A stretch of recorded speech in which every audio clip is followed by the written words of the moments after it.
Welcome to the Mentally Stronger podcast, the podcast where with every episode, we're learning practical ways to let go of stress and struggles, grow our mental strength, and live a happier, healthier, more meaningful life. I'm your host, Melly O'Brien, co-founder of mindfulness.com and creator of the Deep Resilience Method. I'm so glad to have you here with me today. Let's dive in to today's episode. Today, I'm going to be talking about why you need to be aware of confirmation bias. I'm going to shed some light on how it might be negatively affecting your life without you realizing it and give you some tools to overcome it. So confirmation bias happens when you unwittingly cherry pick information that supports your existing beliefs and reject information that goes against what you believe. Now, the effect of confirmation bias becomes stronger in the case of deeply ingrained beliefs when we absolutely 100% believe that what we believe is totally true, and we hold very tightly to the need to be right. Or when we have very emotionally charged views. This can be problematic because failing to be able to view the information in any given situation or when you're trying to understand an issue, it's very difficult to do that in an unbiased way when you have confirmation bias, and that can lead to significant misjudgments and misunderstandings. For example, in a 2013 study from Matt Carhan and others at Yale Law School, they found that confirmation bias affects the way people view statistics.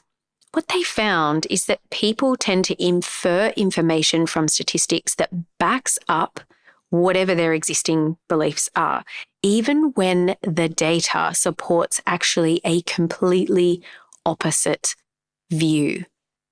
That is how powerful the effect of confirmation bias can be. It can pose a serious problem when you're trying to view a situation objectively or make a rational, fact-based decision. Once formed, our beliefs and our viewpoints are remarkably persistent. Now, you might be listening to this and thinking, well, confirmation bias, but this doesn't really apply to me because I am a rational, non-judgmental, open-minded person. I only observe the facts before coming to a decision. But listen, unfortunately, we all have confirmation bias to some degree. All of us, myself included, right? It's just part of how the human mind is wired. So it's very difficult to overcome this natural tendency without deliberate effort. However, if we are aware of the confirmation bias and we accept the fact that it does likely operate within us actually a lot of the time, then we're in a position to make an effort to see beyond it. And here is 3 ways you can do so. First, see if you can relax the need to be right and instead become genuinely open and curious about opposing views. Really listen to what other people have to say and why. As you do so, truly consider that you may not be correct and try seeing through the eyes of another. This can help us to view decisions and issues from multiple perspectives. It makes us more mentally flexible and we can come to more objective conclusions. I love Pema Chodron's suggestion that every time we go into a situation or a conversation with opposing views, we mentally say to ourselves, everything I know or think about this might be wrong. And then engaging from that place with open-heartedness, non-judgment, and curiosity. Easy to say, but not so easy to do, right? But relax the need to be right. Second thing we can do is look for ways to deliberately challenge what you think. Question your assumptions and viewpoints regularly and seek out information from a range of sources. Don't just stay in your own echo chamber and talk to only people who think and believe what you think and believe, right? Also, it can help to discuss your thoughts with others who you know have diverse views instead of only those people that agree with your way of thinking or seeing things. See if you can get comfortable with listening to opposing views and discussing yours in an open and understanding and compassionate way. And the third thing, continue to be aware that confirmation bias may be affecting you. Even just knowing that as you gather information, that if you know you have confirmation bias, it can support you in keeping a more open and flexible and unbiased mind. So that's the invitation for practice this week. To become mentally stronger and have a more open, flexible, and non-judgmental mindset, challenge your confirmation bias. Deliberately relax your need to be right.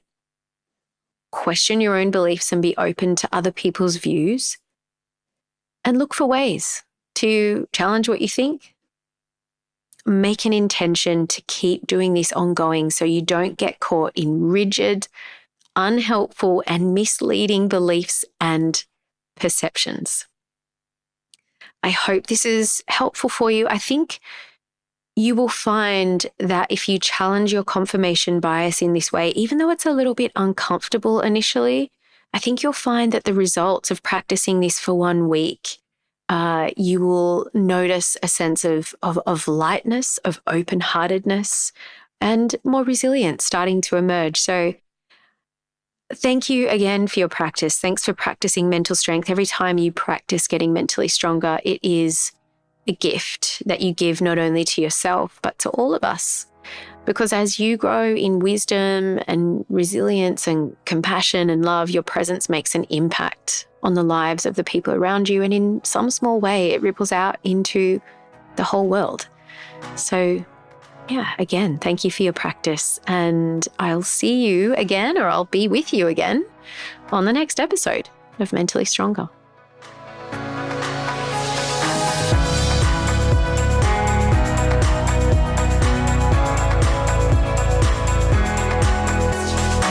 If you know someone who you think might benefit from listening to this episode, share it with them. Sharing it could really help them to feel better and improve the quality of their life. And if you found this episode helpful, remember to subscribe to the podcast so that you can receive more tips on growing your mental strength, and you can keep practicing along with us every week. If you are wanting more support in becoming mentally stronger, come over to my website and take a look at all the coaching and training options that I have there for you. And I also have a bunch of free resources, including a 5-day mental strength challenge that you can begin right away to kickstart your mental strength, improve your mental well-being, as well as your happiness and resilience. You can find all the links for this in the show notes. Thanks again for tuning in. Take care and stay strong.